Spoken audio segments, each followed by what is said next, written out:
ये है विद्या बाबू की हवेली। भोरे विधानसभा में विद्या बाबू का नाम मान और सम्मान से लिया जाता है, इसलिए यहाँ के लोग इन्हें भगवान की तरह पूजते हैं। और पूजे भी क्यों नहीं, इस क्षेत्र के हर आदमी के सुख दुख को अपना सुख दुख समझते हैं। विद्या बाबू की पत्नी जो 4 साल पहले कैंसर से स्वर्ग सिधार गई थी, तब से लेकर अभी तक अपने बच्चों के बाप होने के साथ साथ उनकी मां का भी फर्ज बड़ी बाखूबी निभाते हैं।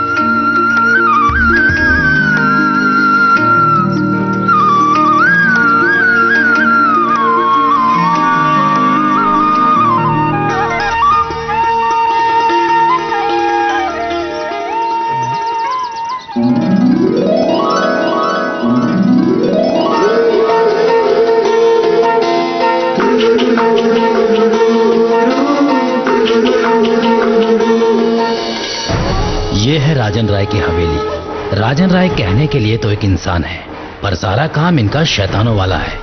और तो और यहाँ के सारे पुलिस और अधिकारी भी इनके सामने खड़ा होने से भी डरते हैं।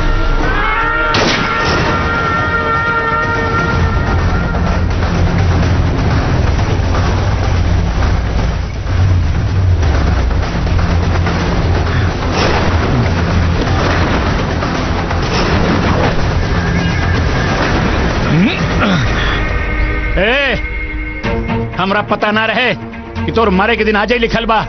अगर अपन सलामती चाहत बाड़े हमारा सामने से गाड़ी हटा ले, तू भाग यहाँ से। मौत के धमकी हमके मत दे राजन। अरे मौत से के कर यारी बा। आज तुहार त कल हमार बारी बा। हमारा पिस्टल के सामने खड़ा भइले के बाद भी तू इतना रोक से बोलत बाड़े। अरे खड़ा तो तेहू बाड़े हमरा पिस्तौल के सामने। हिम्मत भूल कि हम कुत्ता पर भी हाथ रख दे तो वो शेर हो जाला। तू हूँ सुन ले, अगर हम अपन एक आंख बंद कर ले ना तो तोर पूरा इलाका साफ हो जाई, बुझले? बहस मत कर राजन। अरे दम बात गोली चलाओ।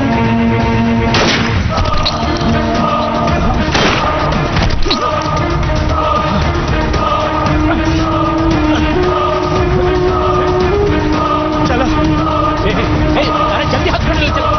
जल्दी से अस्पताल ले चलो।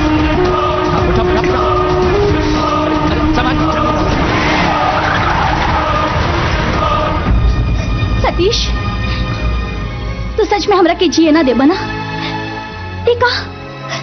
ये सब हमरा से अब और ना देखल जाए। आरती, गोली बंदूक खून खराबा था तू बचपन से देख रहल बाड़ू, फिर भी सच में बचपन से देखा था नहीं। ये सब देखत देखत हमार मन उब गई बा।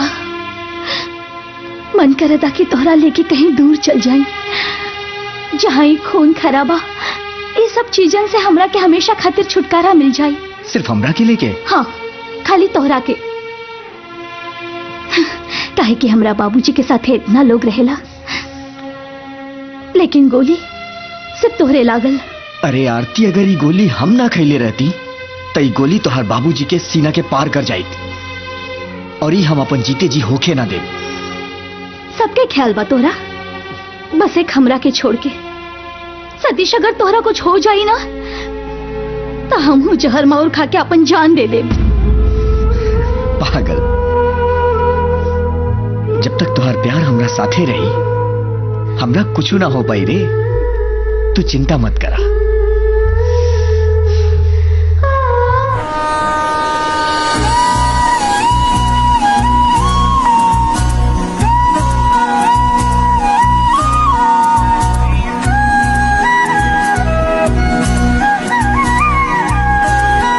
आए में कोनो तकलीफ नानू भाई? अरे नाना, चला घर जल्दी चला।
हमरा तो मन करा था तो के अभी खा जाए, बाकी तोहरा खियाए के मने नहीं खे। चलो अभी देखा देखी हो जाए।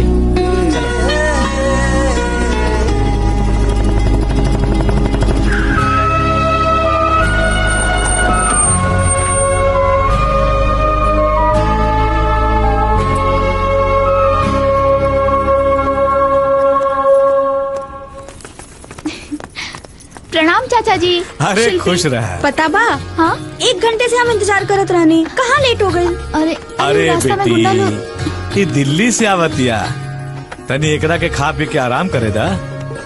पता बा, हम अपने हाथ से तोरे खातिर का बनौले बानी। चला चला। हाँ चला आओ तनिया में। बाबुआ अरे इनकर सामान ले जाके कमरा में रखवा दा। जी मालिक, रख देता नहीं। का पूरा जनवा के इतना हिम्मत की शिल्पी के उठावे के कोशिश कैलस। टेंशन ना लो बाबूजी, हम ओकरा के तगड़ा जवाब देले बानी।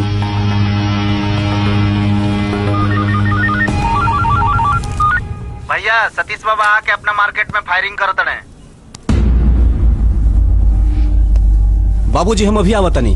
दीपक संतोष, सब तैयारी बा ना?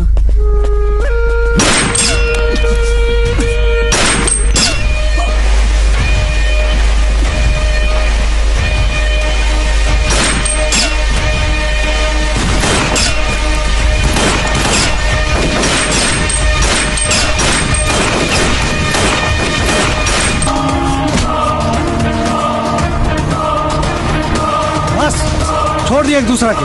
ए दरोगा, हट जा सामने से, ना तो तू पिसा जाइबा। देखिए हम रवा लोग की इज्जत करी ले, हमारा रिवॉल्वर ना, अगर ये गलती से चल गई ना सारा किस्सा यहीं खत्म हो जाए। छोड़ी हटबा की ना? हे दीपक हट हट हट। विद्या बाबू संभाली, कहीं धोखे से हमार कबो गोली चल जाए ना सब गड़बड़ा जाए। चला रे चल। सतीश पांडे तोहरा के हम ही बर्बाद करब। अरे चल रे जो, जाके चूल्ही में घुस जो। बकरी के माई कै दिन खैर मनाई रे, आज न तक काल कटाई बे करी।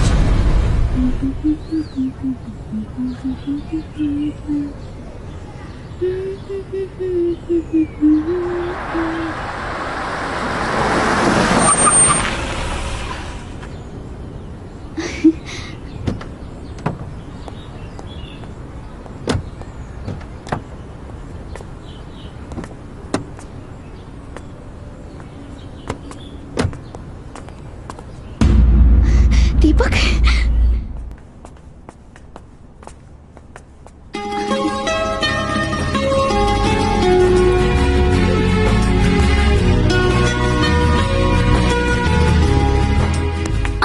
अब जाए देबू कि सारा दिन यही खड़ा रही हम तोरा से बहुत प्यार करी ले। हमरा दिल के हर धड़कन में सिर्फ तू ही बसल बड़ा। अगर विश्वास नहीं है तो दिल चीर के देख ला। जानबूझ के काहे कुआं में कूदत वाड़ू? अब कुआं होके चाहे समुंदर, अब तो कूद गई नहीं। अब चाहे जान जाई चाहे रही, हमरा के परवाह नहीं खे। और अगर तोहरा के परवाह बा तो हमार हाथ थाम ला। शिल्पी हम 8 साल के रही नू, तब से तोहरा के जाना तनी, और तू हमरा के जाना ताड़ू।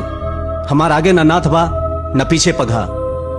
अगर विद्या बाबू के हाथ हमार सिर पे ना रही तो हम कबे मर भी लागल रहती। ऐसा बात कबो मत कहिए दीपक, हम तोहरे साथे बानी और 7 जन्म तक रहब। शिल्पी काहे जिद करत ताड़ू? ई जिद ना मोहब्बत है। जा पहले हमार भूत भविष्य वर्तमान देख ला, ओकरा बाद बात करिया। अब तो हमार भूत भविष्य और वर्तमान सिर्फ तू ही बाड़ा दीपक।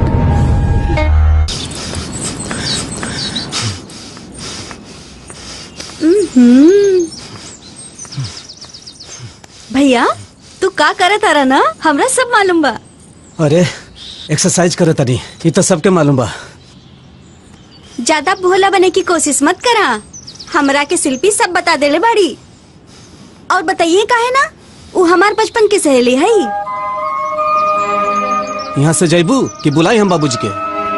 बाबूजी की धमकी मत दा। जौन सच बा उहे कहा तानी। इस सब बात में कोनो सच्चाई नहीं है। ई तू समझ लिहा और ओकरा के भी जाके समझा दा। भैया जब तू झूठ बोलेला ना तो हर चेहरा के भाव तो हर साथ न देवेला। साथ कहाँ से दी?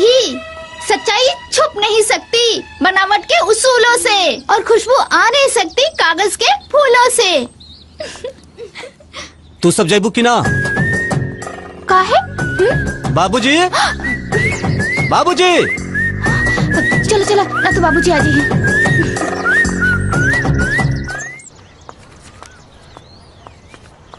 ए रानी, तू कहाँ जात बाड़ू? चला हम तारा के छोड़ देता नहीं। ना ना हम चल जाए। अरे इतना डरत काहे बाड़ू? चला ना हम तारा के छोड़ देता नहीं। चल जाए। अरे जब एकर जाए के मन नहीं खे तो काहे जबरदस्ती करत तारा? ना बस। अच्छा बबुआ, हम सब जाना तानी तू और रागनी कौन पढ़ाई पढ़े तारा? ना दीदी, हम खूब मन लगा के पढ़ता नहीं। अच्छा चला। ठीक बा दीदी। और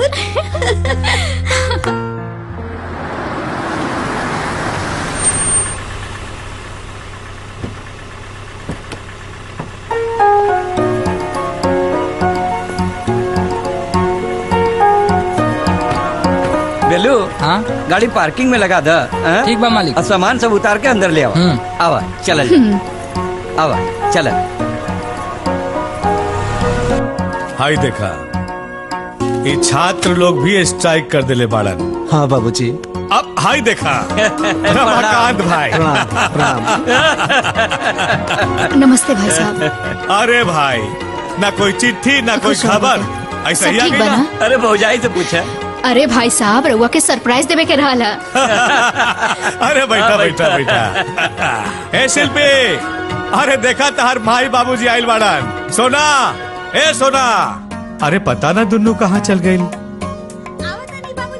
हाँ। तहार का खबर बा? अरे हमार ठीक बात, तू अपन अरे बतावा। मम्मी, पापा जी। अरे खुश रह बेटा। हाँ। और कैसन बानी? हाय देखा। बहुत बढ़िया। तू कैसन बानी? शिल्पी तू बैठा, हम चाय लेके आवतानी। हाँ ठीक बा। अरे विद्या भाई, ई लइका देखा तो कैसन? सोना खातिर लइका पहले हम देखब। लइका तो स्मार्ट बा।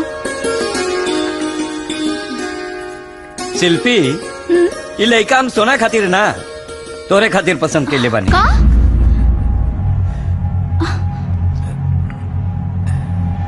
शिल्पी लावा तनी हम फोटो देखी। लइका रेलवे में टीटी है, संस्कारी लइका है। संस्कार तो कूट कूट के भरल बा। यही से वो लइका हमरा बहुत पसंद बा। लेकिन पापा हमरा के नहीं के पसंद। का? एगो बात हम रउआ लोग के साफ साफ बता देता नहीं कि हम दीपक से प्यार कर रहे हैं और उनकरे से ब्याह करब।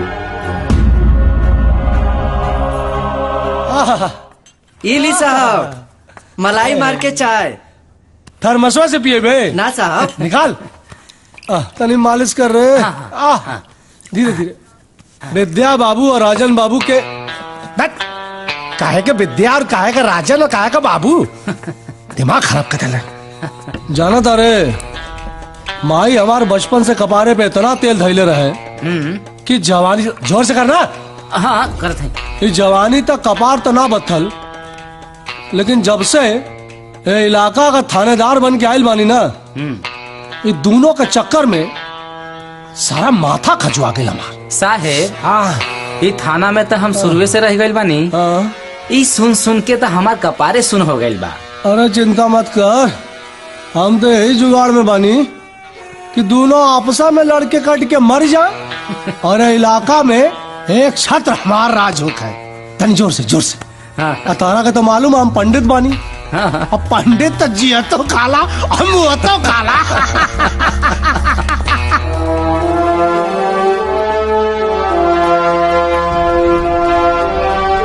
विद्या बाबू की जय। विद्या बाबू की जय।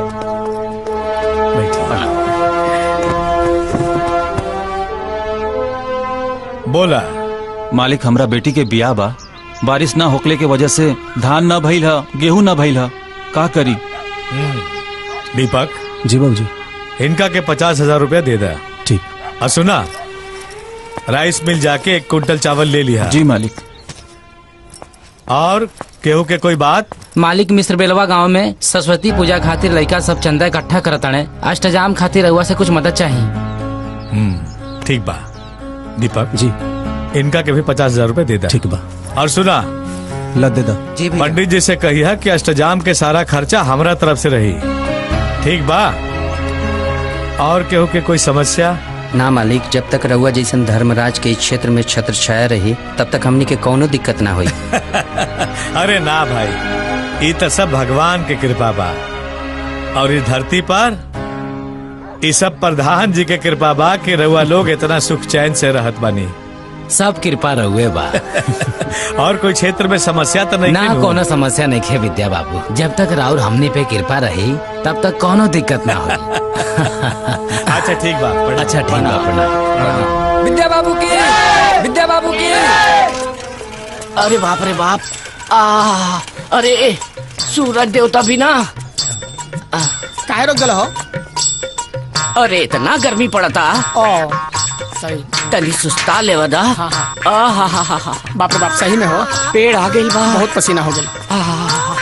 ए मामा। हाँ एगो बात कही। हाँ कहा। पक्का पक्का। ताहरा ब्याह के चक्कर में हाँ। लड़की खोजत खोजत तू तो बुढ़ा गईला। एको ऐसा लड़की नाम मिलली सन जे तोहरा से ब्याह करे खातिर तैयार हो जाए। और तोरे चक्कर में लागत है कि हमरो जवानी सुखा जाए। अरे हमार भगीना मत रोआ, भगीना मत रोआ। मत रोआ भगीना, मत रोआ, मत रोआ। आज से हम अपन बिया ना तोरे बिया के सपना देखब। हाँ, अपन सुहाग रात ना तोहरे सुहाग राती के सपना देखब। हम घूंघट उठौनी। हेलो, हमर सुहाग रात के सपना तू काहे देखबा हो? आए पहले ना बतावे के। अच्छा चल चल जाओ। कुछ देखला है ना? चल चल जाओ। चल आइला। हाय तो पंचर हो गई। ठीक बा, उठा ले। उठा ले भगीना, उठा ले। कैसे नाला उखड़ गई मामा? बिया करे के बाकी ना करे लगले इमोशनल अत्याचार। उठा ले, उठा उठा ले। जय हो भोलेनाथ। शाबाश। जय हो। अब हम और तू मिलके लड़की खोजल जाए। ए मामा। हाँ भगीना। अरे बहुत देरी से हमारे दिमाग में को बात घूम रहा है। तो बोलो, सीधा सीधा बोलो। हम ही बोल रहे हैं। हाँ।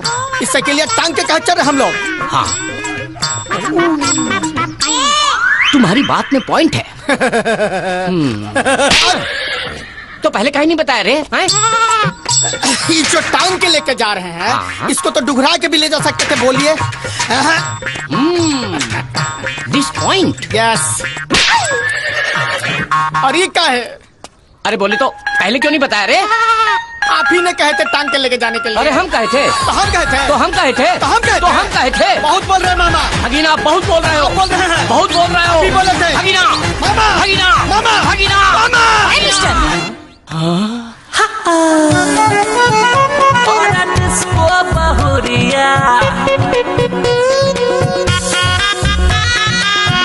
मामा।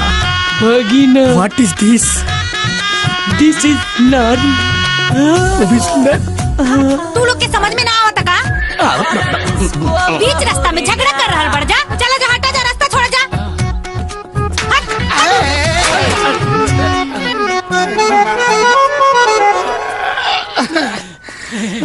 ए मामा। हाँ भगीना। अब अगर हमार बियाह होई नू, यही सुंदर नारी से होई ना तो हम जहर खा के मर जाए। बोल देता नहीं का? जहर खा के मर जाए। जहर? हमरा एकरे जैसे जहर के पुड़िया ले मुस्मूनी दवाई खा के मर जाओ ताकि हमारा रास्ता साफ हो जाए। आगे मैया, आगे मैया,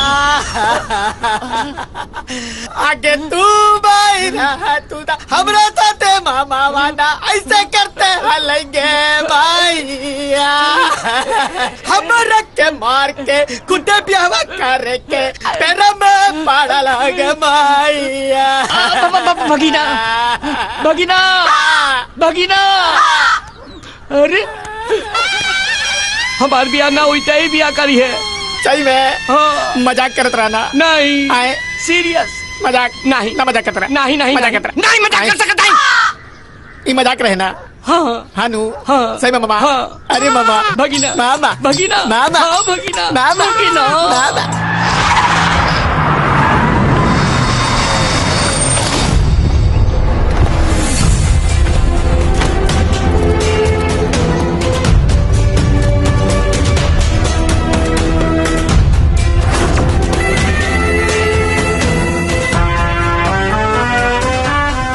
क्या रे? सतीश बाबा कहाँ बारे? तोर हम नौकर नहीं का कि तोरा बता दी? जो जाके खोज ले सतीश बाबा के। तू हमरा के मर ले तू जानत नहीं किस के हम के हई? संतोष यादव नाम है हमार। हे डीएसपी हाथ मत उठाओ। तू डीएसपी होकबे अपना घर के, लेकिन हमरा खातिर कुछ नहीं खिस, कुछ ना।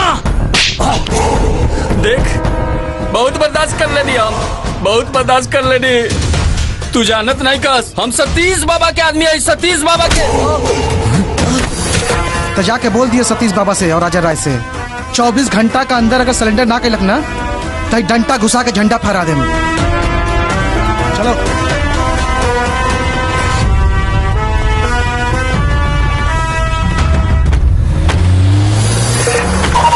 ए सतीश, बेटा सतीश कहाँ जाता है? अरे बाबूजी बुलाओ ताड़े, हटा। अरे कहाँ रह गई ले? रुको ना, कहाँ जा? बोला तो हर बाबूजी के पता चल गई ना तो जान से मार दिया। हाँ हाँ बाबूजी। अरे कहाँ रहला? कब से आवाज देता नहीं? अरे तोरे गलिया पे का लाल लाल लागल बा? हाँ वो ललका आइसक्रीम खैले रही ना, उहे दाग लाग गई बा। अच्छा कहीं तो रवो खातिर। अरे ना ना ना सतीश भैया, अरे ते हाफत का है बड़े का भाई? वो डीएसपी बानू भैया हाँ चिमनी पर भी आए रहे।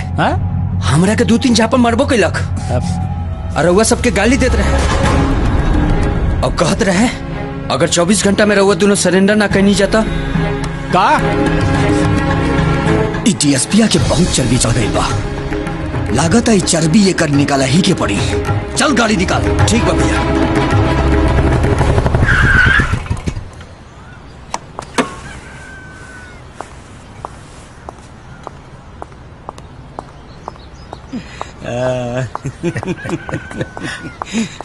अरे हम बुझ गए नहीं, तोरा बोले की जरूरत नहीं खे। अरे शिल्पी, ये कीचड़ लगा के कहाँ से आ रहा बड़ू? अरे ये दोनों तो कीचड़ में सराबोर बाड़न सा। हम खेत में गई रनिया हाथ बटावे तो उन्हें लग गई हा। खेत में हाथ बटावे गए रहलू? ना ना दीपक से मिले गई रनिया तो हम सोचनी कि ये काम करत रहला तो हम हो काम में हाथ बटा दी। बाकी खेत में काम करे खातिर तो हम सिंधिया के 4-5 आदमी भेजले रही। अब सब हम ही बोली कि तू कुछ बोलबा, हमरा समझ में नहीं ख्यावत का जवाब दी। मजा मरलू है तू और अब जवाब दी हम। अरे ए तू दोनों कान में खुसुर फुसुर का करत बड़ा?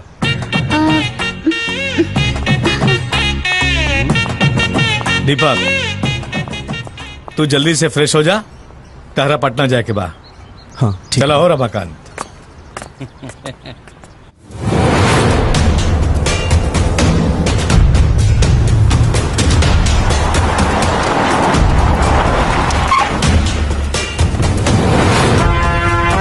वाह, तारा के तुम 24 घंटा के मोहलत दिले रही, तू तो 15 घंटा में आगे सरेंडर करे। वाह। ए डीएसपी, पूरा जिला में केहू के औकात नहीं खे कि सतीश बाबा के धमकी दे। और तोरा का लगा कि हम एजा सरेंडर करे आइल बानी? तोर जीवन के सरेंडर करे आइल बानी। अरे तोरा भी ना कानून की ताकत का अंदाजा नहीं खे, बुझाई?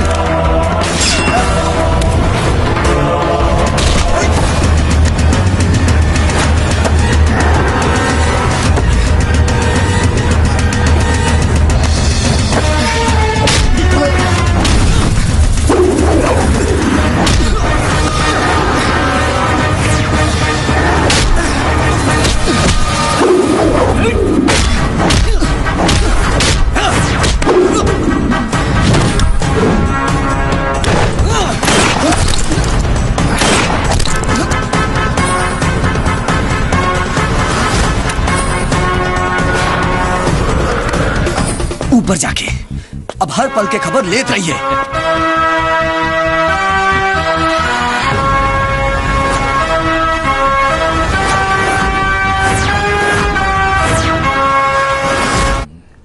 चला जौन कुछ घटी एजे से खरीदा जाए।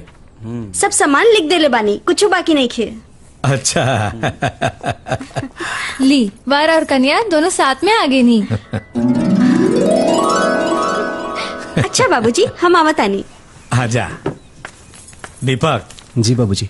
हाइला लिस्ट और सारा सामान जाके पटना से खरीद के ले आवा। ठीक बा बाबूजी।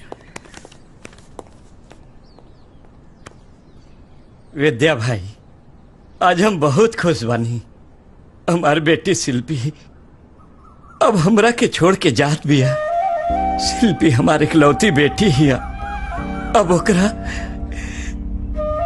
विदा करे के समय आ गई। अरे रमाकांत भाई, उन नैहर में रहे चाहे ससुराल में, बेटी तो हमरे नुहिया। मंत्री जी, ई केस में सारी की सारी गलती डीएसपी के रहल। अरे का जरूरत रहल हमारा चिमनी पे जाके हमरे लोगन के गाली देवे के, धमकी देवे के। अब जौन भइल तौन भइल। रउआ ई केस के जितना जल्दी हो सके रफा दफा करवा दी। काहे से कि सतीश राउर भाई जैसन बा। रात दिन राउर इलेक्शन में एक कर देला। रउआ तनी जल्दी ध्यान दी।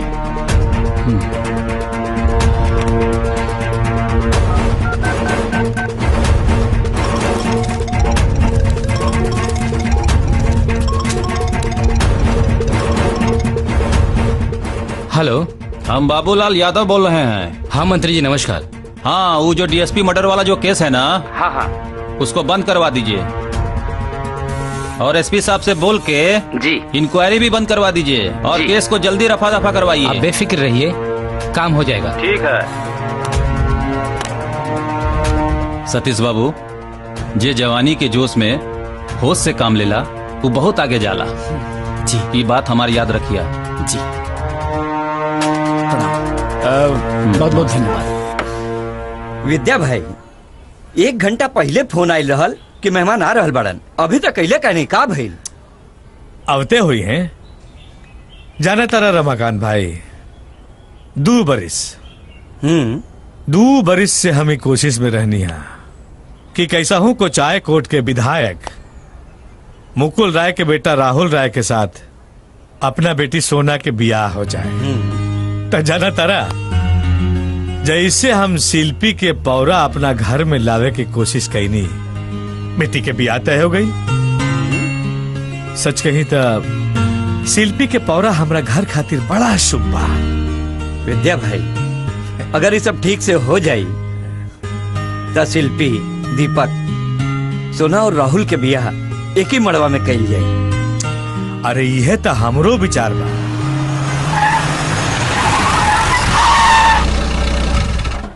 आ गए नु।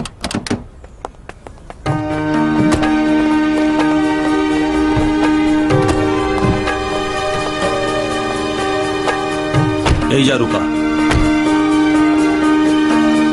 हाय देखा। प्रणाम प्रणाम। का हाल बा विद्या बाबू? हम तो ठीक है बानी। अरे भैया जी, सोना से कहा कि चाय नाश्ता लेके आवे। चले अंदर आए। आओ चला।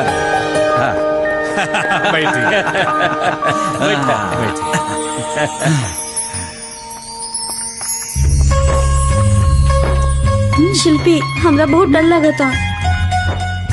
अंदर से घबराहट होता।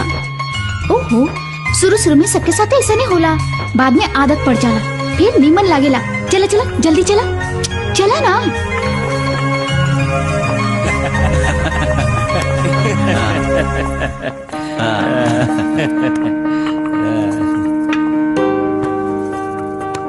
लो बेटा।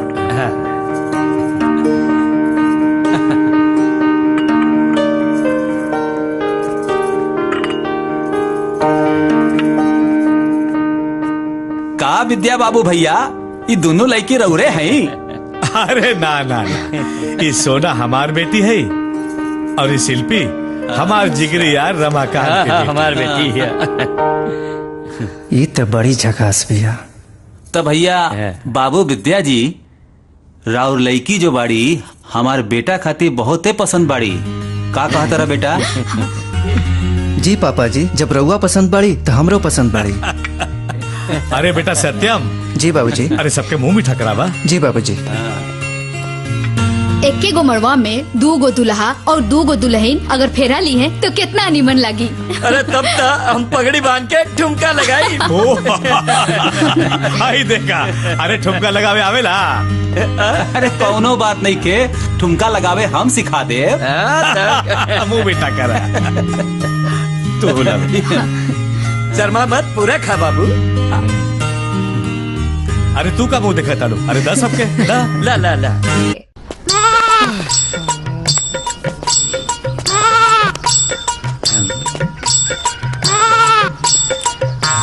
मामा आगे जाओ। हमारे ख्याल से वो लड़की के चक्कर छोड़ दे। वो लड़की अब तोरे नसीब में नहीं खे। भुला जो ओकरा के। इतना दिन से खोजल जाता, मिलते ना। हाँ भुला जो और हमनी के चल के दूसरे पे ट्राई मारल जाओ। ए मामा, हाँ ताहर दिमाग उमा खराब बका, बुझाइल की ना? हमार बियाह जब भी होई तो उहे लड़की से होई, ना तो हम जीवन भर बियाह ना करम। उहे लड़की से होई, उहे लड़की से उससे ना हो पाई, ना मिली। मामा भगीना मिल गई। कहाँ मिल गई? अरे उन लड़की जे हमरा दिल के कोना कोना में प्लास्टिक के कीड़ा बन के घुसल दिया। हाउ देखा कानापतिया। अरे कानापतिया। मामा ए मामा सुना, अब जल्दी से जाके हमर बियाह के गाड़ी आगे बढ़ावा, ना तो गाड़ी खुल के कहीं दूसरा प्लेटफार्म पर गई नू तो बड़ी देरी हो जाए। एकदम हाँ, जाता नहीं। Yes sir. Left right left right left right left right. तो दूसरा दिखाओ नहीं, बढ़िया नहीं खे।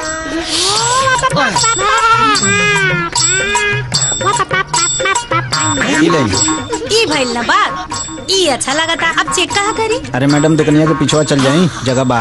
पिछवाड़े चल जाई? हाँ। अच्छा ठीक बा, चेक करके आओ तनी। ठीक बा। पैसा ठीक से लगाई है? अच्छा ठीक बा, जाई ना।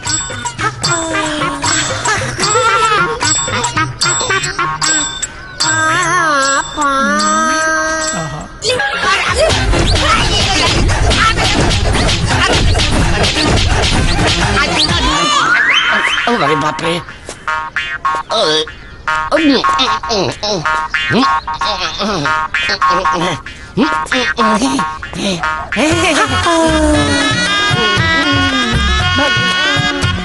हाँ रे, ऐसी दिमाग खराब है, रुक ना, बाद में बात करें। अरे मामा बताओ, हमारी गाड़ी आगे बढ़ल कि ना? और ये आँखिया में से लोर काहे गिरता हो? ये खुशी के आंसू बा भगीना। पहले सब कुछ ठीक ठाक लगा, सब अच्छा लागत रहा। बाद में वो ट्रेन इतना रफ्तार भागे लागल कि कब का हो गई कुछ पता ही न चलल। ए मामा, हाँ इतहार ना 3, 5, 9, 13 वाला बात समझ में आवत नहीं। अच्छा क्लियर कट बतावा, भइल का? गाड़ी बढ़ल कि ना? भगीना एक बात कान खोल के सुन ले, वो ट्रेन के दूसरा स्टेशन पर जाए दे। इतना तेज भागत या इतना तेज भागत बाकी तोहरे मान के ना बातें पकड़ ना पाइबे। हाँ मामा भगीना, ई मत बोला कि हम ओकरा पकड़ ना पाएं। तोरा से कुछ नहीं के होत तब मत बोला। ई सब अशुभ बात हम करके दिखाएं, ओकरा से बियाह बता देता नहीं। अरे ऐसा गलती करबो मत करिए, नहीं तो जैसन हमार हाल भइल बा वैसन तोरो होई। तोहरा का हाल भइल बा? सुना, तोहरा हमर माई के क्रिया बा, हमरा मदद करबा कि ना? बोला।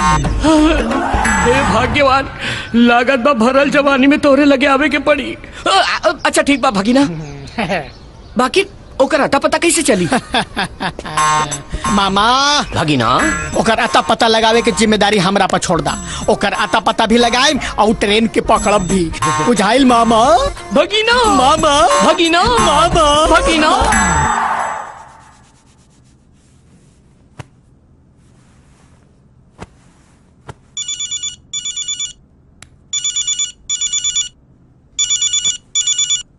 हेलो। हेलो राजा जी, क्या हाल है? भोजपुरी भुला गई लुका?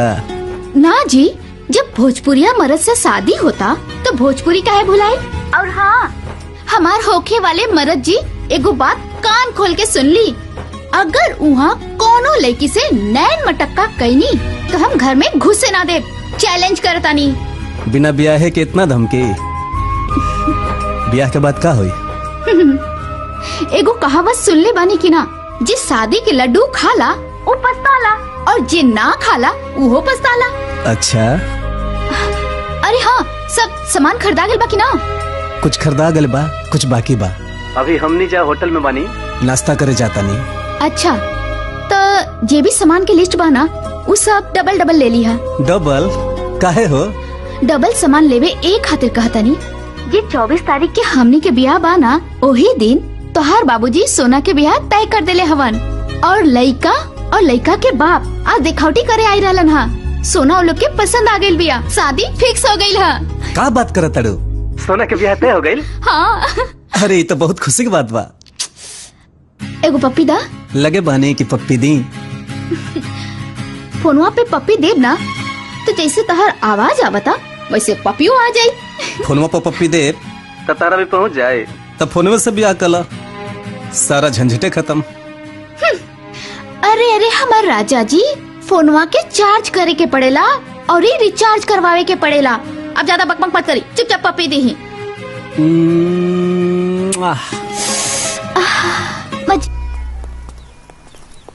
पाए लगे बाबूजी। खुश रहा खुश रहा। सब सामान आ गई दीपक? हाँ, सब गाड़ी में बा। अच्छा ठीक बा, ओकरा के रखवा दा। और हाँ, तू जल्दी से नहा धो के फ्रेश होला, खाना खा ला। हम तनी अस्पताले जाता नहीं, आओ इजे से चल जाए फर्नीचर वाला के यहाँ। का जाने कुछ बनौले बा कि ना बनौले बा, देखे के नु पड़ी। ठीक बा। अरे हाँ सुना। हाँ हाँ बाबूजी। अरे वो टेंट बाजा वाला से कुछ बात भइल है? हाँ, ओकरा से बात हो गई है। 50,000 रुपया अकाउंट में डलवा दिले बानी। ठीक बा, जा जा। हाँ। फ्रेश हो जा, जा। सतीश बाबा, आप ई फाइल पे साइन कर। फाइल बिना पढ़ले हम साइन ना कर सकीले। भोरे परखंड के रोड बनला 4 महीना हो गई बा, और 4 महीना से ते फाइल पे साइन नहीं खस करत। विद्या सिंह के चहुला पे ते उड़ा ताड़े। बिना जांच के हम फाइल साइन ना कर सकीले। अरे बीडीओ साहेब, करबे कि ना साइन? करता नहीं, करता नहीं।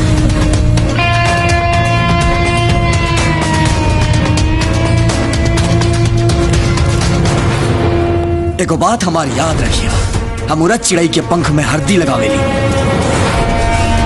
कहे कि सतीश बाबा नाम है हमार, और दहशत फैलावे खातिर नाम ही काफी बा।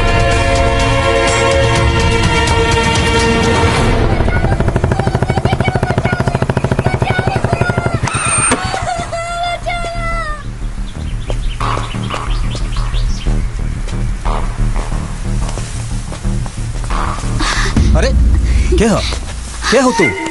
ये क्या करता रू? पगला गल बड़ू का?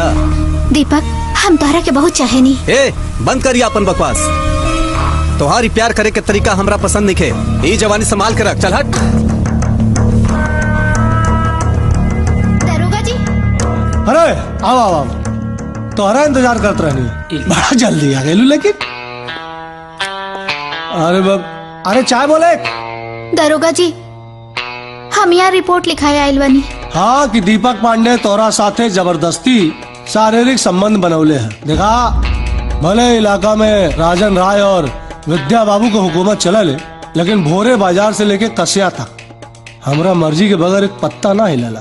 फिर ये तो बलात्कार का मामला है। एक काम करा, जा भीतर, यहाँ वहां से कपड़ा फाड़ ओढ़ के बिखरा उखरा के एकदम परेशान हालत में आवा, तब ना रिपोर्ट लिखाई। जा। साहेब, ये खेल हमरा समझ में नहीं आवत। समझ में आ जाए ना तो हम वहां होते, यहाँ बैठल रहते। पक काम करा अपन। खेल समझ।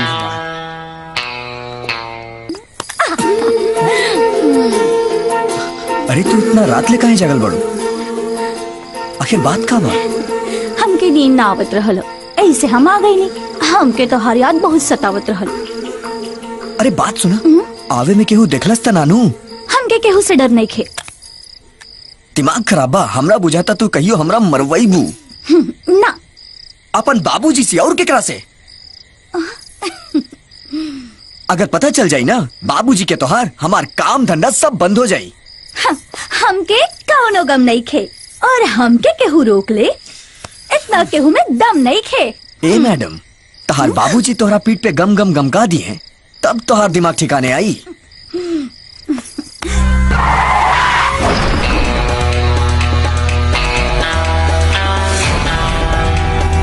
सब लोगन के हमार प्रणाम।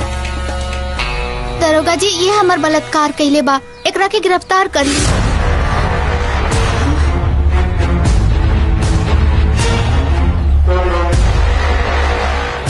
हवलदार जी, अरेस्ट करा, साहब के लेके चला। चला चला।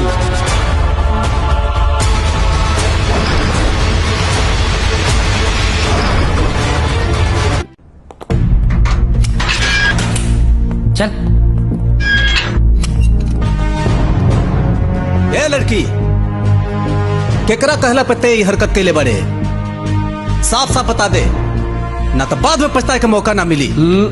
तुझा हम जब बुलाई तो बाजी है। जी साहब। दरोगा जी, ओकरा के तो भगा देला, कम से कम ये तो बता दा कि हमरा फंसावे खातिर तू कितना पैसा खइले बड़ा। दीपक बाबू, पैसा खाइल और खियाइल गुंडा लोगन का काम होला। हम कानून का सच्चा सिपाही बने, हम गोली खियाइला और अगर मौका पड़े तो गोली खाए खातिर भी तैयार रहेगा। एक बात दिमाग में बिठा ला तू, हम इंस्पेक्टर तनी दूसरे किस्म का है? नगीना, चाय बोल। जी साहब।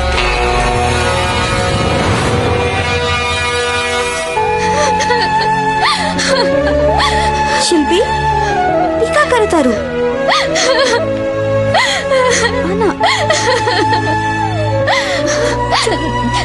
सुनो, हमार दीपक ऐसा गिरल हरकत कबो ना कर सकेलन।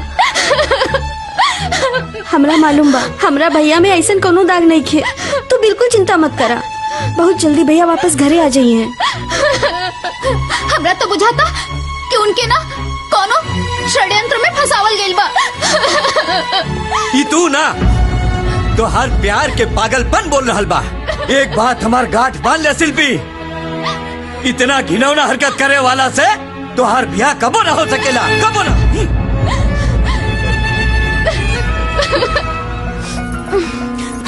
आज भी लेट। हे भगवान, हम तो समझा समझा के थक गई नहीं, पता ना कहाँ हुई है। अब रहुए कुछ करी।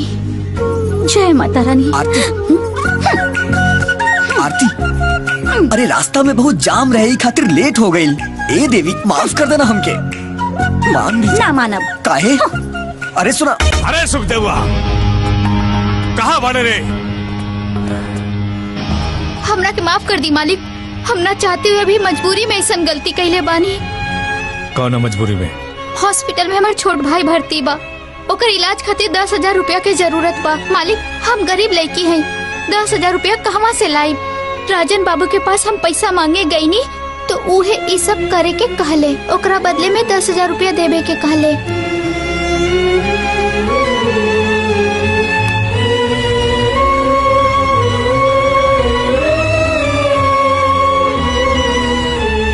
हेलो हेलो, हाँ जी बोलिए। डॉक्टर साहब, हम विद्या बाबू बोल रहे बानी। आप विद्या बाबू बोलिए। सुनी, आपके अस्पताल में सुखदेव के बेटा भर्ती बा। हाँ, ओकर इलाज तनी बढ़िया से करी। ठीक है। जितना खर्चा लगी हम सब दे। अच्छा। हाँ, कोई कमी ना रहे। ठीक है, ठीक है।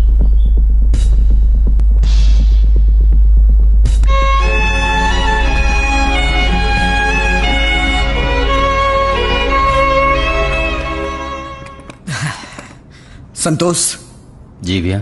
गोपालगंज में बसंती वस्त्रालय बा। कल ठीक 3 बजे बसंती वस्त्रालय पे अटैक करे के बा। अगर ओकर मालिक 10 लाख रुपया देवे से इनकार कर देलस तो ठीक आधा घंटा बाद एगो बड़का ट्रक लेके और ट्रक से सारा सामान लेके चल जाए के बा। ठीक बा भैया। हो सका था यह बीच में केहू पुलिस के फोन कर दे तब तोरा भोरे 4 मोहानी पे पुलिस वाला मिली। लेकिन वो पुलिस के उपाय का करी गई? सही कहा,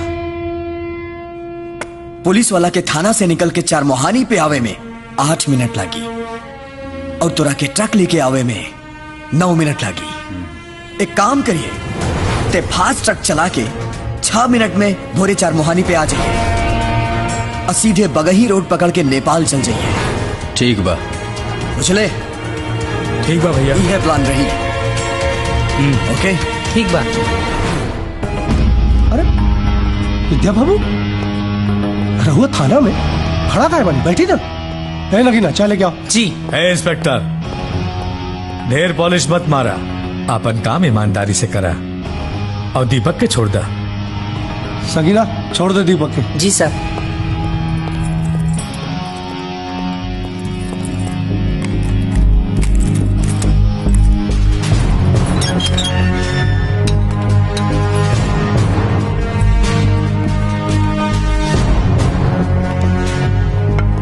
दरोगा जी ज्यादा हवा में मत उड़ा, न तो गिरबा ना तो स्टील के हड्डी लगावे के पड़ी। ए दीपक चला चला। दीपक बाबू जात जात एक बात हमरो सुनत चा, जौना दिन वर्दी पहननी ना वही दिन कपारे पे कफन बांध लेनी। जे ईमानदारी की जिंदगी जियला ना ओकरा के मौत से डरना लगे। लेकिन याद रखिया, जहिया तोहर ई ईमानदारी में बेईमानी झलक गई ना तहिया छोड़ब ना। लागत आप तो कुछ कर ही की पड़ी।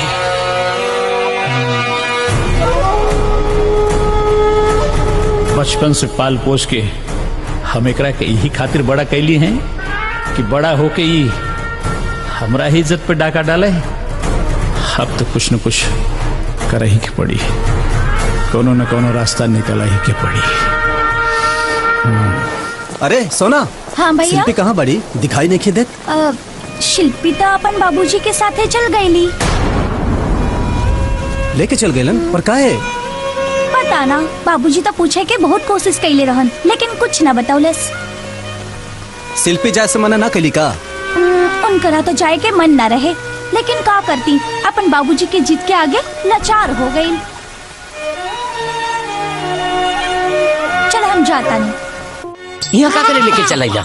एक मिनट मामा, हम तोहरा का पूरा इतिहास बताओ। हाँ बतावा। जे काम तोहरा से ना भइल, हाँ वो काम हम फटाफट कर देनी। अच्छा का भइल? का ना भइल? हो घरवा देखा तड़ा?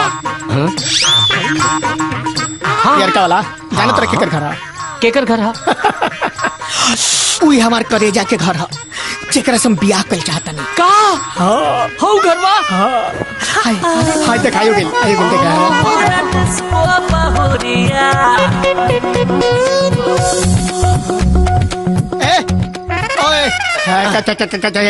ओके वाला फोटो किधर गुरत का बड़ा मर दे।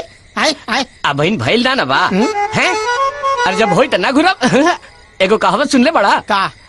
भव भाव से अब पतहु चाव से। मीठा रे बुड्ढा। अरे मामा पूरा तो हम घुरे दा। हेलो हाँ जान पर काहेल बने जा। हाँ अब ओकरा से चला। हाँ ब्याह के बाद कहे के बा। हाँ चलो चला। ना ना हम ना जाए। तो हम अपन ब्याह के बाद अपने से करम। चला। अरे चला ना। सुना तू जा, हम ना जाए।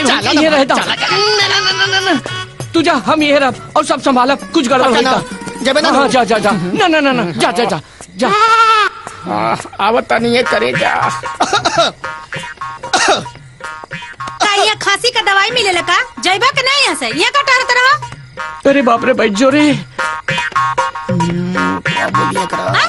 कैसे पता नहीं। हाँ बात ऐसा है मैडम। कैसा है? कि हम यहाँ पे एक जरूरी काम से आए हैं। अच्छा हाँ, और वो काम है कि हमको एक लड़की से प्यार हो गया है और समझ में नहीं आ रहा है कि इजहार करे तो कैसे करें। अच्छा तय में सोचा ले और समझ ले कि कौन बात है। लड़की के लगे जा और उसे कह दा कि हम तोहरा से प्यार करी ले। पका पका। अभी घरवा में के बा? क्यों नहीं के, सब मामा घर गए। अच्छा तहर नाम का है? हमार नाम हमार नाम तो बर्फी। कितना मीठ नाम बा तोहार। तोहार नाम बर्फी ना, तोहार नाम स्पंज वाला रसगुल्ला होके के चाहत रहे। ये स्पंज का होला? अरे गौवा में ना मिले स्पंज वाला रसगुल्ला, जे एक बार खाई ओकरा बार बार खाई के मन करी है। और उ रसगुल्ला के बात करता नहीं, गौवा वाला मिठाइया के। तू ना बहुते मजा किया बाड़ा। हम बचपने से मजा किया है हम। ए बर्फी, हाँ एगो बात बोली। दुगो बोला। बुरा तो ना मनबू? ना माना। गोसियाबू नानू? नहीं। ए बर्फी, हम हाँ? तोरा से बहुत प्यार करेनी, तोरा से ब्याह कल चाहता नहीं। हम बहुत उम्मीद लेके तोरा पास आइल बानी। अपन ट्रेन के बोगी बना ले, बोगी में थोड़ा जगह दे दे। हम तोर बच्चा के बाप बनल चाहता नहीं बर्फी, प्लीज। लागत तक एकदम बहुचटे बका। ये ठीक रही हमरा खातिर बेटा। ठीक बा ठीक बा ठीक बा ठीक बा। हम तो से ब्याह करे के तैयार बना। हम आते हैं बारात लेके। रुका रुका रुका रुका। लेकिन तो के हमारे एगो शर्त माने के पड़ी। शर्त? कैसन शर्त? तो के परीक्षा देवे के पड़ी। परीक्षा? कैसन परीक्षा? परीक्षा देवे के पड़ी। बोला तैयार बड़ा कि ना परीक्षा देवे दे? ठीक बा, हम एक दिन के टाइम चाहिए हमरा। तब 1.5 दिन का टाइम लेला और काल राती का मंदिर में सज सवर के आ जाइए। हम टीका उका लगा के आ जाए। दुर्गा मंदिर पर? दुर्गा मंदिर पे। ठीक बा, हम आ जाए कल शाम के। ठीक बा, जा। ए मामा, मामा वो मामा, अरे फसली रे। का भइल भगी? मामा हाँ? मामला जम गई। अच्छा। बात कर लेनी, भोर पेट बोते नहीं हो। हाँ? मगर मामा, हाँ? एक गो लेकिन बा। लेकिन? हाँ। लेकिन का भगी ना? उ कहत या कोई इंटरव्यू, परीक्षा, शरत कैसे का हो यार? परीक्षा? ओहो, एक मतलब जम के तैयारी करके पड़ी। हाँ। हैं? कुछ मदद करे यार। हाँ तो चलो घरे। ये बताओ, ये बतावा।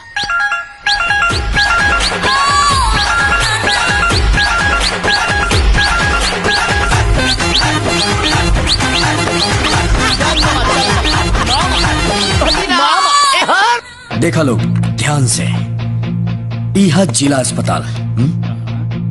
जिला अस्पताल के ठीक बाएं साइड में सूरज पेट्रोल पंप बा। हाँ ओके। 12 बजे हमने पेट्रोल पंप पे घुस जाए के।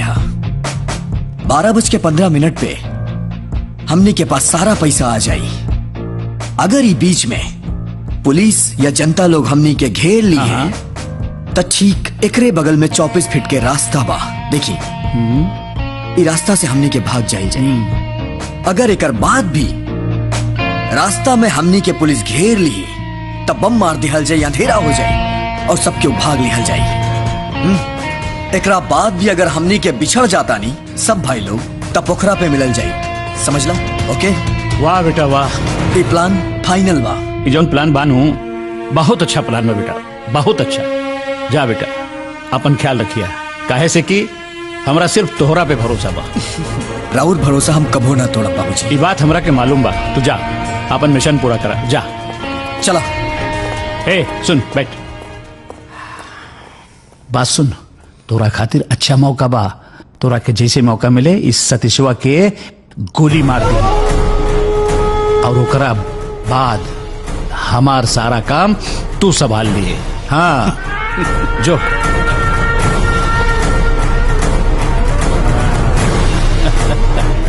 अब तो फंस गई चिड़िया जाल में। खेसारी लाल का एक्टिंग बड़ा मस्त होले। आहा, है राजन बाबू का फोन। हाँ राजन बाबू बोली। ए दरोगा, सतीशवा अपन पूरी गैंग लेके पेट्रोल पंप लूटे जात बा। वो वहां पहुंचे के ना चाहिए। हाँ ना पहुंचे पाई पेट्रोल पंप तक। ठीक है नगीना, गाड़ी निकाल।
अरे केहू बा रे?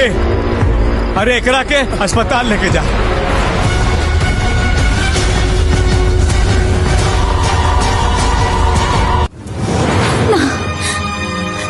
ऐसा नहीं के हो सकत। वो हमरा के छोड़ के दुनिया से नहीं खन जा सकत। माया बोला ना कि सब झूठ बा। ना दीदी, हम सच कहा था नहीं, हम अपन कान से सुनने हाँ।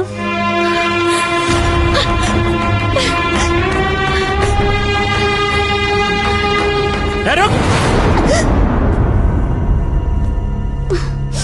कहाँ जाता रही? बोल कहाँ जाता रही? सतीश के का भइल बाबूजी? अरे बेहया बेशरम, तोरा अपना महतारी बाप के इज्जत के कोनो ख्याल बा? तू अपने बाप की इज्जत के पगड़ी वो 2 टके के गुंडा के बिस्तर के बिछावन बना दे ले। गुंडा तो रहुआ ही बाबूजी, वो भी खानदानी। हमरे विचार से महतारी बाप के अपना लड़का लड़की के खाना पीना कपड़ा लत्ता पढ़ाई लिखाई पे ध्यान देवे के चाहिए। और ओकरा बाद अगर वो लड़का लड़की आपन हद पार करें तो गोली मार देवे के चाहिए। कान खोल के एक बात सुन ले, अगर तोरी नौटंकी बंद ना भइल ना, हम तोरे सतीश के मुंडी काट के तोरा आंखी के सामने कुत्ता के खिया दे। बुझली? बाबूजी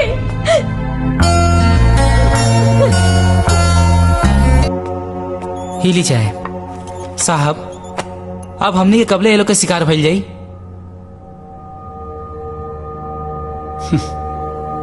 चिंता मत कर।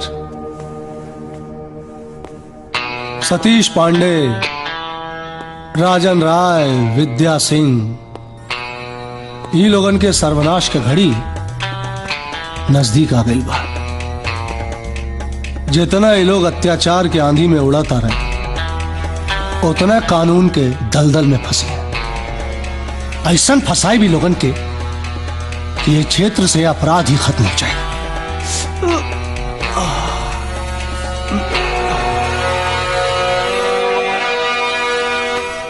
वो दिन तहरा बतावे के नु चाही कि हमार दीदी तहरा के देख ले रही। बुद्धू, तू बतावे के मौका कहाँ देला? हम तोहरा के इशारा भी कहनी, पर तू ना समझला। ये सब छोड़ा, एगो चुमा दा। तोहर दिमाग तो ठीक बा। ब्याह से पहले ये सब ना कइल जाला। जब तक हमार ब्याह नहीं के हो जात, तब तक एगो चुमो ना मिली। ना मिली।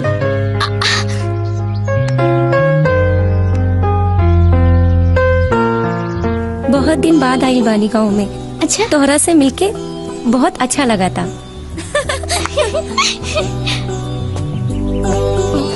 दीपक,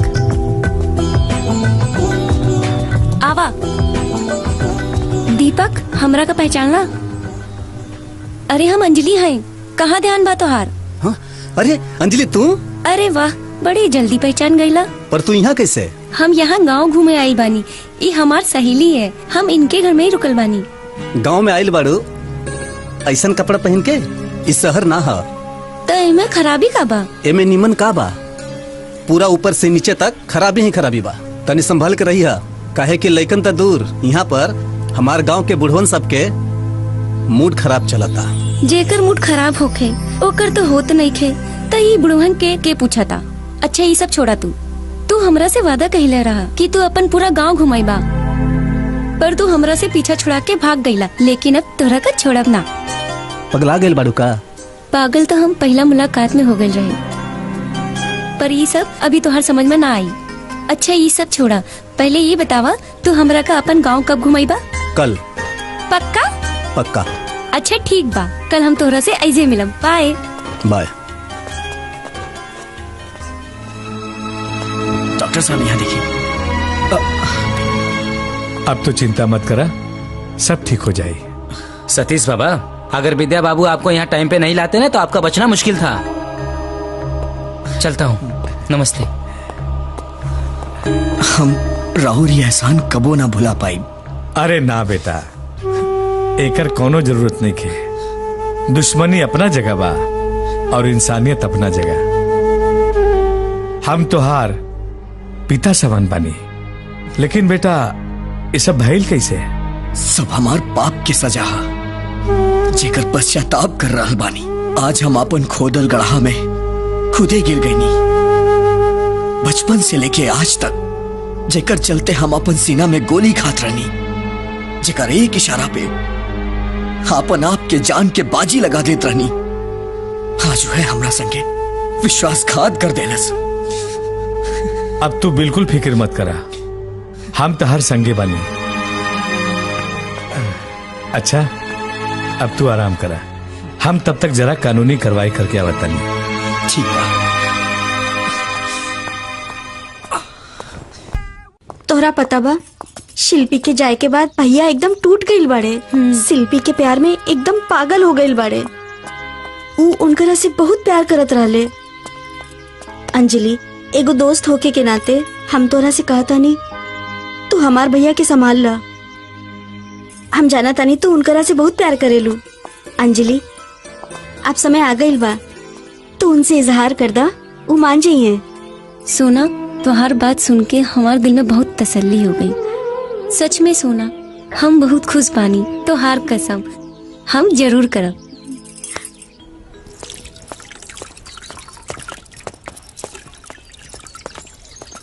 कहाँ जात बड़ा बेटा? कॉलेज। ठीक बा बेटा, जा।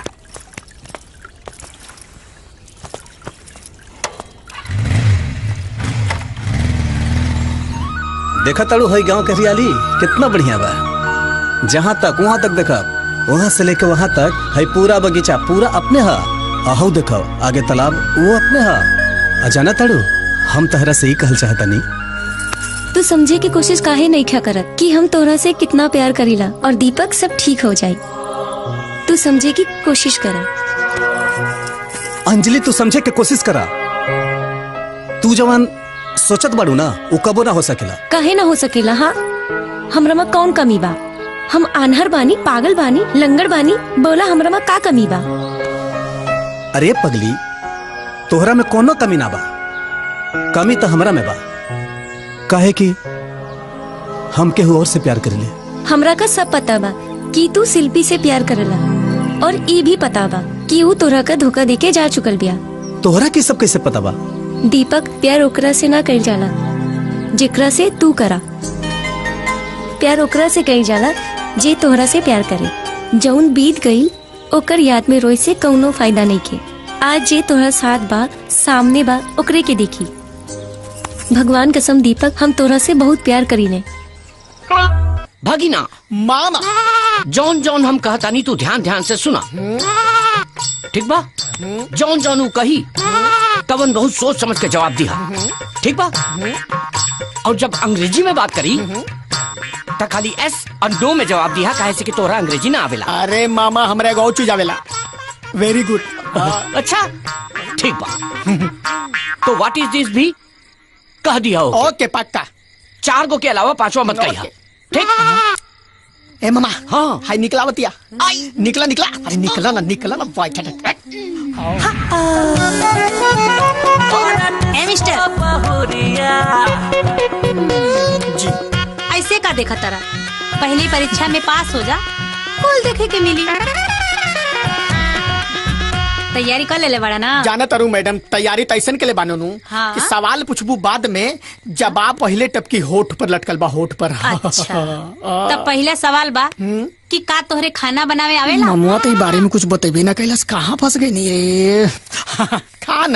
खाना तो वैसा बना देम कि अंगुरी चबा दे। दाल भात, अचार, पापड़, सलाद, अंडा बॉयल, पानी गरम, चाय सब बनावनी फर्स्ट क्लास एकदम।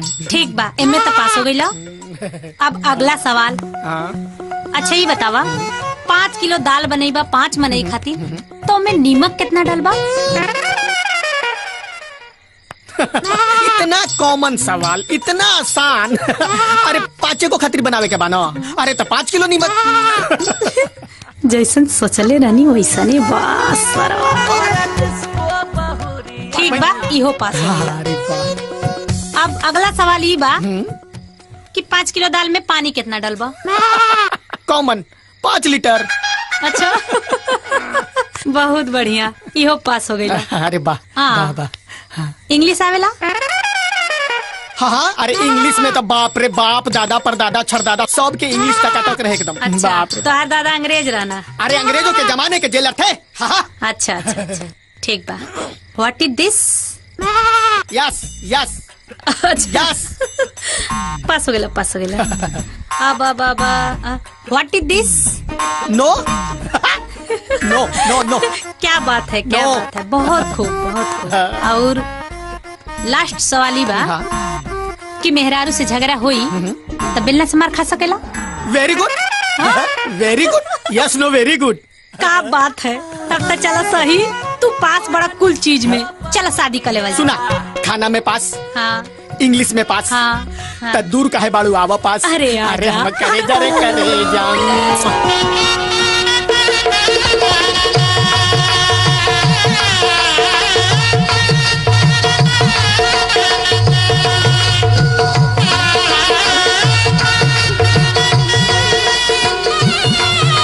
मामा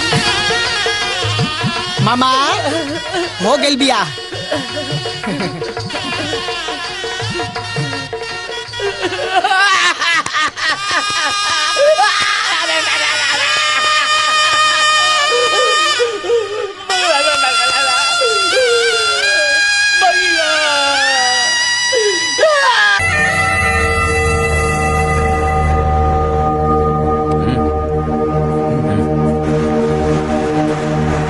दोस्त से ज्यादा इंसान के जिंदगी में दुश्मन आवेला, यही से संभल के रहे के चाहिए।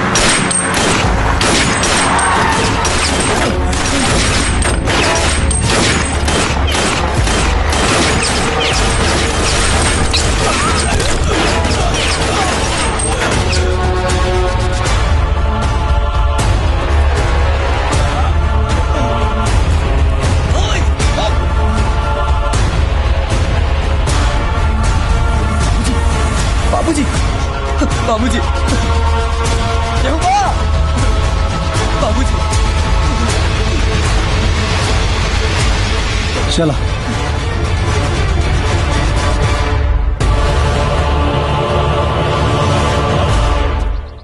दरोगा जी, हमार कौनो गलती नहीं खे। हमरा के बता बा, लेकिन उतना पब्लिक के समझाई, काहे कि पब्लिक की नजर में विद्या बाबू का तू दुश्मन बा और ऊ लगन के लगी कि तू ही मरले बा। पब्लिक नोच खाई तो बॉडी पोस्टमार्टम खातिर ले जा। चला। माफ कीजिएगा, आपके बाबूजी नहीं रहे। बाबूजी, बाबूजी, बाबूजी, बाबूजी, तू हमरा के छोड़ के चल गईला। रहो बिना, हम कुछ नहीं की, हम मर जाए तोहरा बिना। बाबूजी, सत्यम भाई।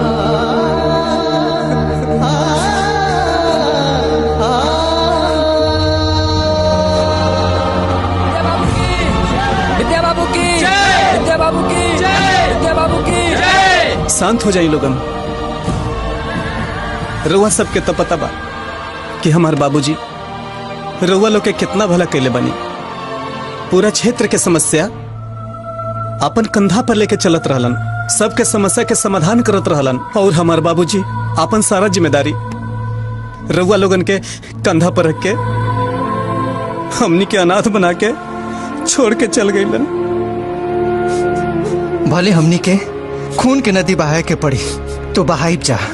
हमरा बाबूजी के मौत के बदला लेके रहब जा। बस राउर सबके साथ चाहिए।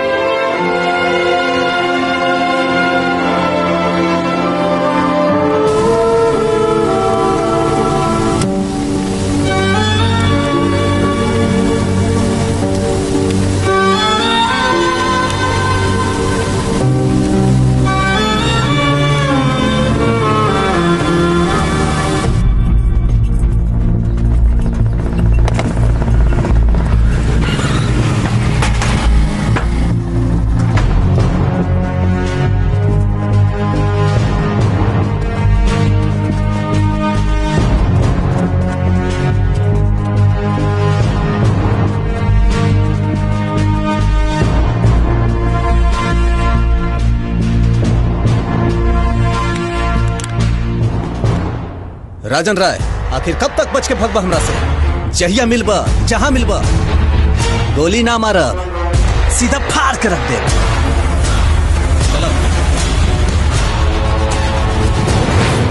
सुना हुआ, चला ना कपड़ा देखे जाई। हेलो सोना, तोहरा बाबूजी के साथे जौन भाई ओकर हमरा बहुते अफसोस बा। देखा, हमरा के तोरा से शादी नहीं करे के। हमके उ सब सच्चाई पता चल गई बा। भैया हमरा के सब बता देले बाड़े। फोन रखा।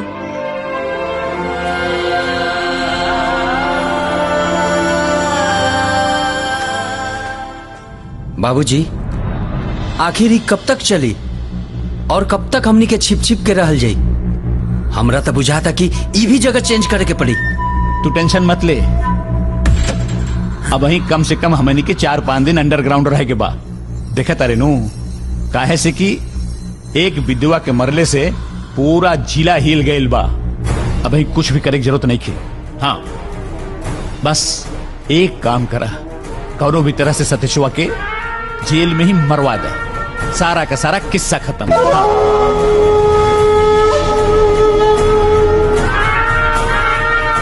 हेलो,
अरे राक्षस बारसन तू लोग, तोहनी जैसा आदमी के जिए के कोनो अधिकार नहीं खे। वो घर में 2 गो बिया होके के रहे और वो घर में आज मातम छा गिल बा। दीपक, ई तू का कहा ताड़ा? तोहर दिमाग खराब बा। अरे राजन राय के आदमी हमरा ऊपर 5 राउंड गोली चलौले रहे। उस समय तोहर बाबूजी विद्या बाबू हमार जान बचौलन। वो हमार जान बचौलन, हम उनकरा के मारब। अरे चुप, सब तोहनी के चाल रहे। हमार बाबूजी वो चाल समझ न पौलन। बर्दाश्त के भी वो सीमा होला, बर्दाश्त के सीमा पार हो गई बाप। दीपक, हमरो हाथ उठ सकेला।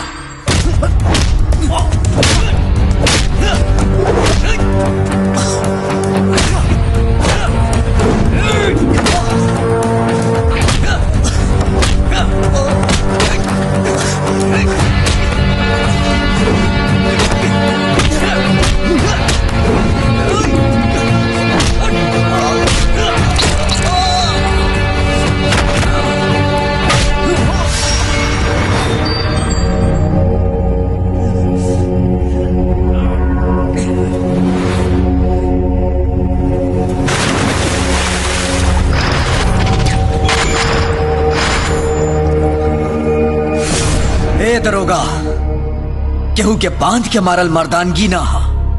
अगर दम हा तो हमरा के खोल के दिखाओ। अगर तोहनी दोनों जना के टंगरिया फाड़ ना देनी तो हमरा नाम सतीश बाबा ना। टंगरिया तब तो हर फटी।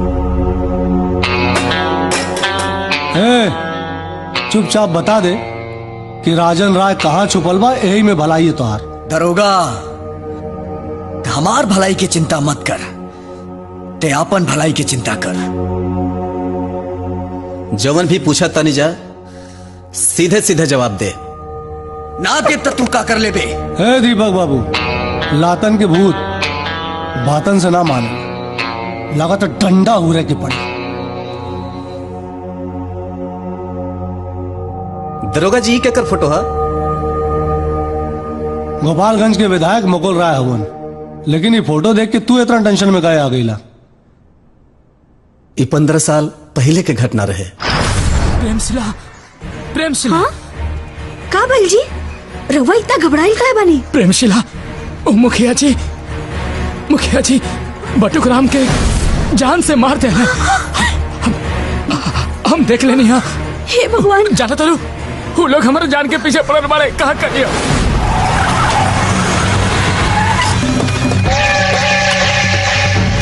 अरे जल्दी करो चलो बेटा चलो प्रेमशिला जल्दी करो। रे जाके देख ना कहाँ बा। यहाँ क्यों नहीं खे चलो सन।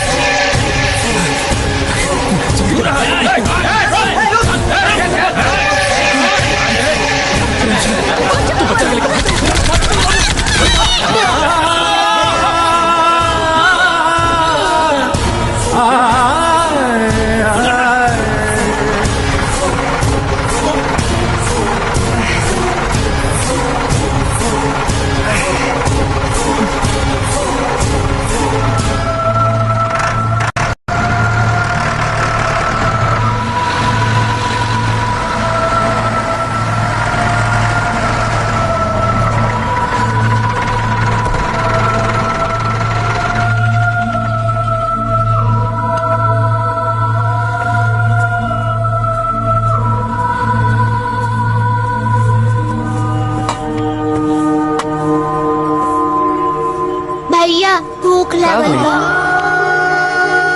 तू एजे रुका, हम कुछ लेके आओ तनी।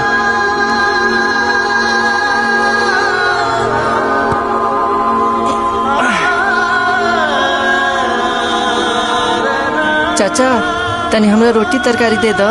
पैसा तो नहीं खे। भाग वहाँ से, भाग के होटल बका, चल भाग।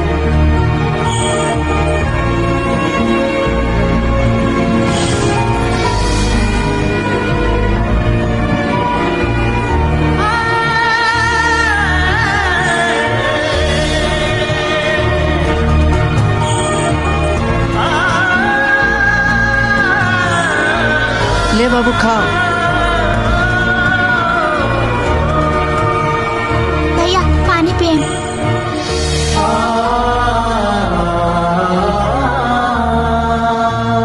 का रे रकेशवा, इ नया ट्रैक्टर ट्रॉली के करबा? विद्या बाबू के हाँ काल उनके ससुरारी गई रहनी, उन्हें से लेके आओ तनी। अरे भाग रे भाग जल्दी यहाँ से, चंदन भाई के इलाका बा, कटा जेबे, भाग जल्दी यहाँ से, चल भाग।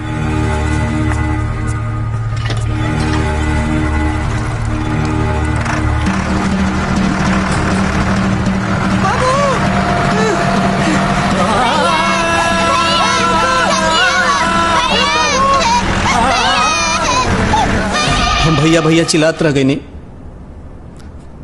पर भैया नाम मिलन।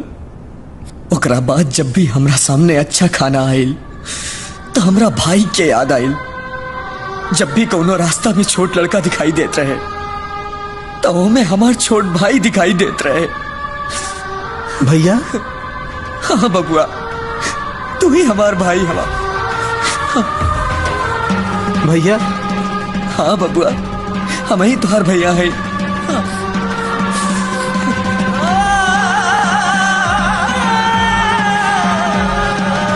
तू चिंता मत कर, तुहार बड़ भैया आ गइल बा।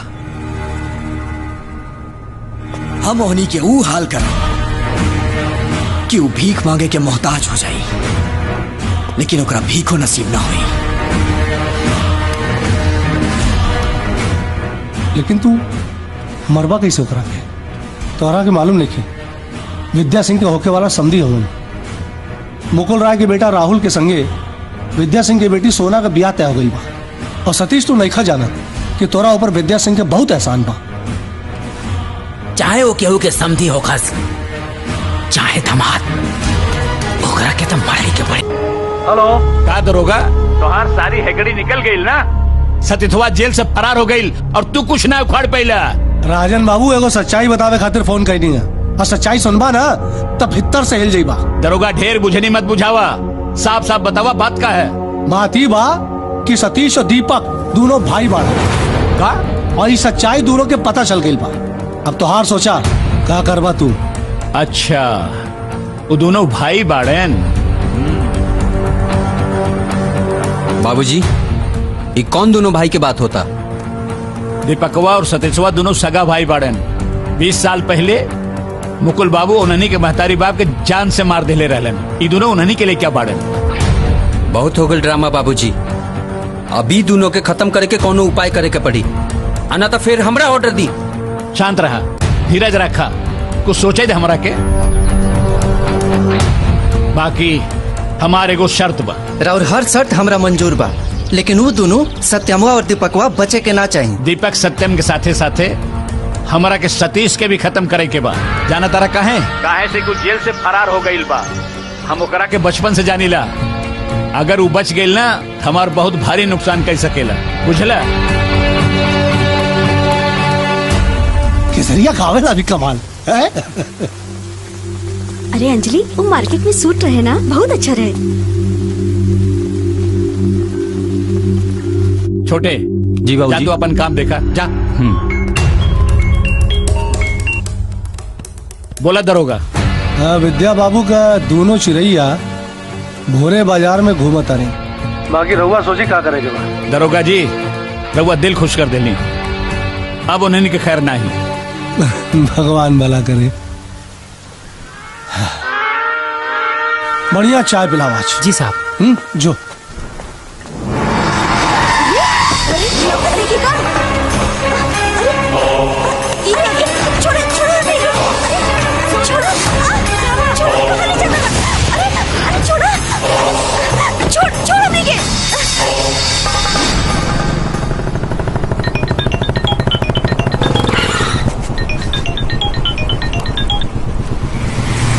हेलो, कहा सतीश बाबा? तू जाने कहाँ कहाँ घूमत आ रहा, और राजन राय का आदमी तोरा बहन की उठा के ले गई ना। कहा? हाँ,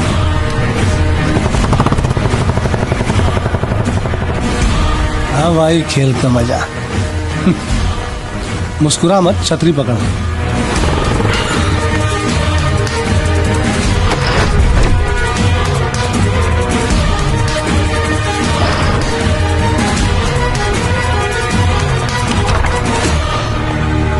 राजन राय, राजन राय, निकल बाहर। सतीश, तार बाप कहाँ बा? एजा केहू नहीं खे, सभे मुकुल राय के गोडाउन पर गइल बाड़े। उनका बेटा से सोना के जबरदस्ती ब्याह करावे खातिर। हमार बहिन सोना हमार जान बाड़ी, हम ओकरा से बहुत प्यार करेनी, और हमार बहिन के केहू छू दे ओकरा के काट के रख दे, बुझलू? सतीश, हम जाना तानी तोहरा हमार फिकर नहीं खे, ना काल रहे ना आज बा, लेकिन तोहरा याद में हम कैसे तड़प तड़प के जिया तानी, ये शायद तोहरा पता नहीं खे। जाता रह तो जा, बस इतना याद रखिया, अगर तोहरा के कुछ भइल तो तोहरा पहले हमार चिता जली। हे पागल, तू तो हमार जान बाड़ू। दुश्मनी तुहार बाप से बा, तोहरा से नहीं के, बुझलो?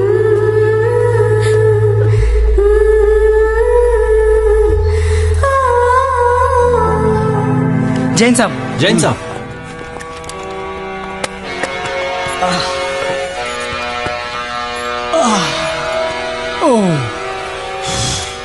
एक गिलास ठंडा लस्सी मंगाओ। का भइल सर जी, फिर कपार दर्द करता का? हाँ, बस आखिरी बार। आज के बाद कपार दर्द मुक्त और क्षेत्र अपराध मुक्त। और सुन जी, सुत्ते जा रहा बनी 4 घंटा तक हमरा के डिस्टर्ब मत करिए, चाहे कितना इमरजेंसी आवे, और कोनो एक्शन भी मत लिया लोग। जी ठीक बा।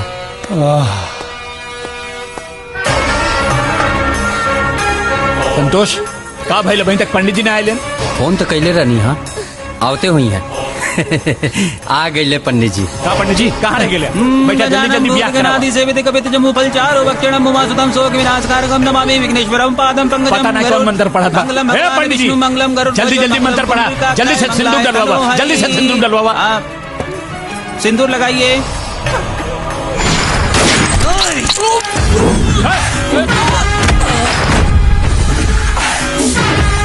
से लेके आज तक केहू हमरा आगे पीछे रोए वाला ना रहे, लेकिन आज बा हमार भाई हमार बहन सोना आई लोग पे अगर आँच आई तो सतीश बाबा गोली के बौछार कर दी है।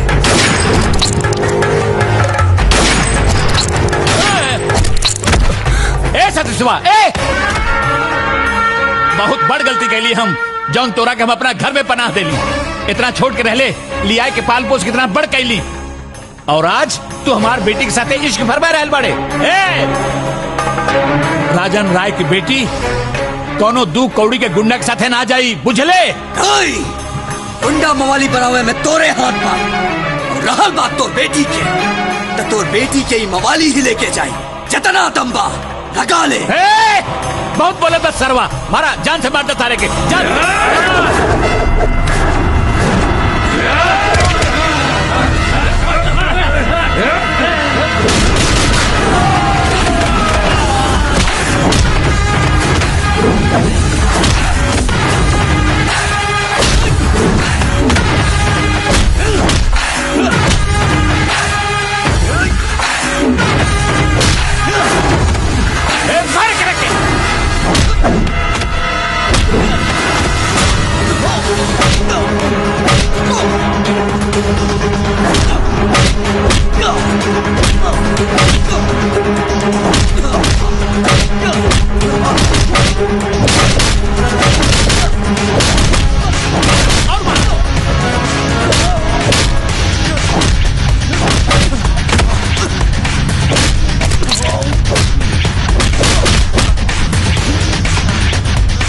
पंडित जी, जितना जल्दी हो सके मंगलसूत्र पहना हुआ, हमारे पास टाइम नहीं के।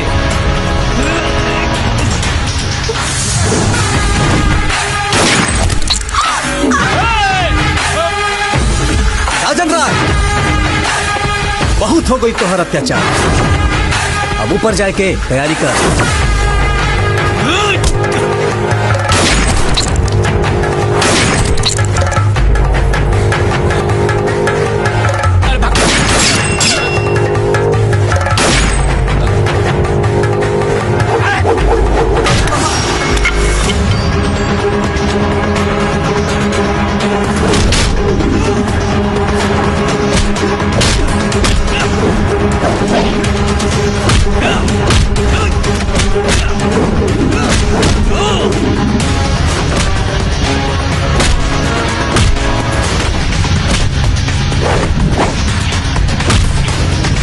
ना पिक्चर देखेला? अरे कहा देखेला? अरे पुलिस पिक्चर के क्लाइमैक्स में पहुंचे, तो हमने बीच में जाके का बगार ले जाए, चुपचाप खड़ा होकर तमाशा देखा, अब मजा आया।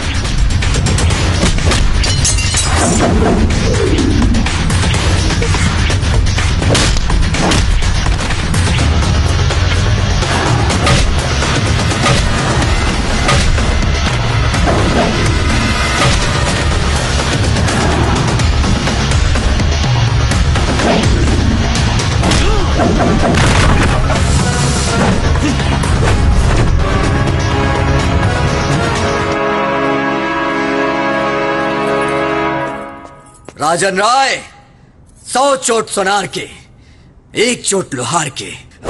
रुको सतीश,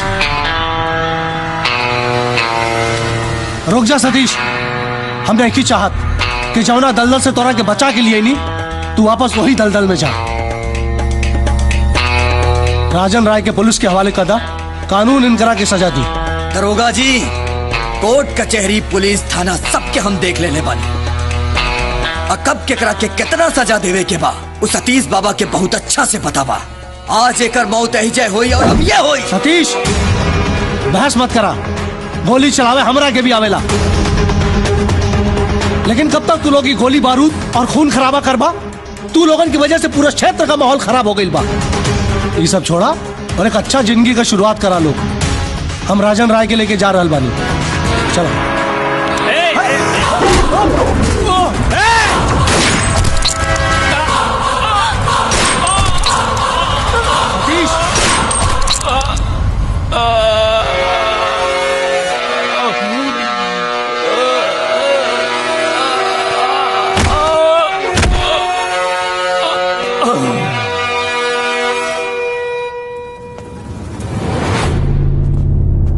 ही का किला जवानी के जोश में तोरा के होश ना खोवे के चाहिए और वह गलती तू आज कह डाला राजन राय के मार के।